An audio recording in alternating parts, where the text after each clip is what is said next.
Λοιπόν, είμαι ο Δημήτρης. Είμαι ο Θοδωρής. Και ο Δημήτρης. Γνωστός και ως ασκητής. Και εγώ ως ετοιμόλογος MC. Και εγώ ως πατής. Και θα... Σε στριζάκι.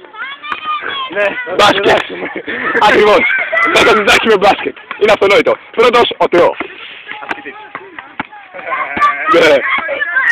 Έκανε αυτό το απλό. Κάνει ένα απλό και αποτελεσματικό lay-up. Φυσικά είναι εύστοχος. Σε κάτι θα είναι τέλειος ο Θεό. Λοιπόν, θα πάρει τη σκητάλη τώρα ο πατής. Παραδεύει τη σκητάλη στον πατήστη. Όχι το σουτ. Όχι το σουτ. Δεν θα δείξει το σουτ. Το άλμα. Το άλμα. Θα δείξει πώς να πηδάτε. Με την μπάλα βέβαια. Μπάλα ακριβώς. Πράγμα πολύ σπάνιο στις μέρες μας.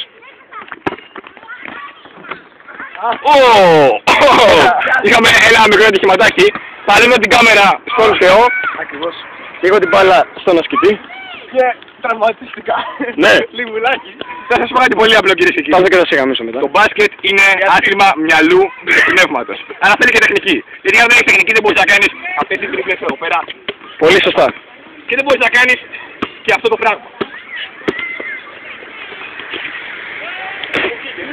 Είστε καλό. Και θα τελειώσουμε με τις φάτες των παιδιών εδώ πέρα. Μία.